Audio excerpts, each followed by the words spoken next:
Variables. So before we get into variables, first I want to go over literals. Literals are values that can only be interpreted in one way. For example, quote, John, quote, is text, and it can only be interpreted as John. 4 is the value 4. 56.5 is the value 56.5. Negative 8 is the value of negative 8. And single quote M, single quote, is actually a character value, and characters are surrounded by single quotes, similar to how text is surrounded by double quotes. Variables are containers that hold a specific type of data, but the data they hold can be changed. For example, in math, you might have a variable x. X might hold 5. On a different point on the line, it might hold 8. Now we're not dealing with lines, but the idea is you have a variable, something that can be changed. Its value can be mutated throughout the life of your program.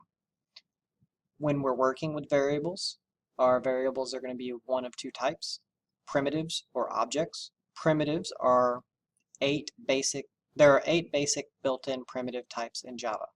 All the primitive types start with lowercase letters. So if you're ever looking at a type and you don't know if it's a primitive or not, if it has a lowercase letter, it's a primitive. The first primitive we're covering is int, which stores whole numbers. An example would be 7. Double, which stores numbers with decimal places. 6.8 is a number with a decimal place. 4 is also a number with a decimal place. You may not see them, but it would be 0.0000. So you can store whole numbers into doubles. Boolean stores true or false. An example of it would be true. Notice it doesn't have any quotes around either side of it. It's not text, it's not a letter, it's just the value true. Char stores letters or characters, and they have single quotes around them. Single quote C, single quote is the letter C. Objects are more complicated types. As we move on, we're going to learn more about objects, but objects store more complicated data and can perform actions on that complicated data. And we'll see some examples of that when we get to math and scanner classes later in this chapter. So the only type we're going to talk about right now is string. Notice it has capital letter because it's not a primitive. Strings can store words and text, and we've been exposed to string literals already when we've been doing our print commands, because print and printf both receive a string literal. String literals are surrounded with quotes. Chars. Chars display as symbols, but they are stored as numbers. Remember, the computer stores everything as zeros and ones, and that's a number system called binary. So every character also has an integer value associated with it. We're going to need to memorize these character values. Single quote space, single quote is the value for a space, and it's 32. Capital A is the numeric value 65. B is 66, C is 67, so forth. A is 97, lowercase a is 97, lowercase b is 98. 0 is 48, 1 is 49. By knowing these beginning locations, we can derive many other values. We can derive any lowercase letter, any uppercase letter, and any number. Naming variables. When making variables, use the following rules. The variable name should start with a lowercase letter. The variable name can only contain letters and underscores. A variable name can be of any length. Each word beyond the first word should have an uppercase letter or be separated by an underscore. And I should have put and or there. You could do both if you liked. So practice. Joe is a valid variable name. 5 ball is not a valid variable name because it does not start with a letter. Ball 5 is valid. It starts with a letter and only has numbers and letters. Student name is valid, and it's a pretty good way to separate. We see student and then we see name because name has a capital N. Student hyphen name is invalid because we can only use characters, we can only use numbers and underscores. Bat underscore man is perfectly fine. Students caret name is invalid as well, because it has a symbol that we're not allowed to use, the caret. Declaring variables.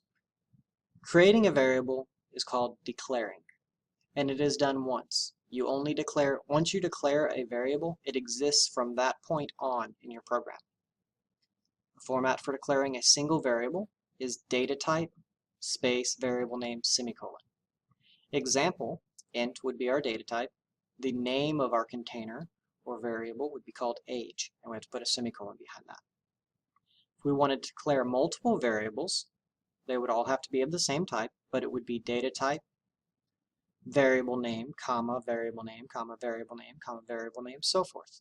An example would be double space radius, comma, circumference, semicolon. This creates two different containers, one called radius, one called circumference, and they are both of type double. Assigning and initializing. Assigning is when a variable is given a value. So you assign a variable a value. Initializing is the first time a variable is given a value. Assigning, variable name equals value. So we had age that we had declared on the last example. We could say age equals 15. Notice we're not saying int age. When we made our variable, we let Java know that it was an int container. From that point on, Java knows it's an int container. It'll freak out if you try to put text in it, but it's perfectly fine if you put whole numbers in it. So you say the container name, age, equals value, which is 15. Age now holds 15. Later, age could be changed to something else, because variables are allowed to change the data they store. Declaring and initializing in one step. Data type, variable name equals value. For example, string name equals Jimbo. So Jimbo is the text that's being stored into name. But this is a combination. You're both declaring and assigning. But since it's the first assignment, it's called initialization. So string name is declared and it's initialized with Jimbo in one line of code. Beyond this point, you do not say string name again. Remember, Java will remember that you declared name as a string. Constants. Constants are variables that cannot be changed once they have been initialized. So declaring a constant variable. Final data type variable name equals value. Example, final int student stations equals 34. Now in this example, I have student stations equals 34, and I followed the normal naming conventions for variables. I'm not going to go back and re-record the video, but I will change it. But I will go ahead and ask you to make an additional note. So please make a note. Please add the following note to the notes you're taking. When declaring a final variable, the variable name should be in all caps. Because the variable name is in all caps, we can't say, well, capitalize the beginning of the next word. So how you separate words when you're declaring finals, since everything is in caps, you need to use the rule of use an underscore. So student stations should have been all caps student, underscore station in all caps. And that would define the constant variable student stations. It would be an int, and it would never be able to be changed again. If you tried to change the value of that variable later in the program, you would get a compilation error. It would fail to compile because by setting final, you're agreeing that you will never change that variable. Possible loss of precision. This is a common error that occurs when you try to store a complicated type into a simpler type. For example, ints can only hold whole numbers. Decimal points are more complicated than what an int can store. So if you said int x equals 3.9, you would get an error. A whole number container cannot store decimal places. The error you would actually get is possible loss of precision. So that's why I have it up there.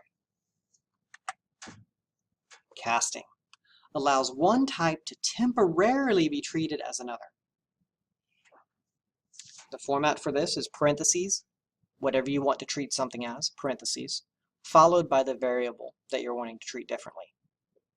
or the value. It doesn't necessarily have to be a variable. Usually it's a variable.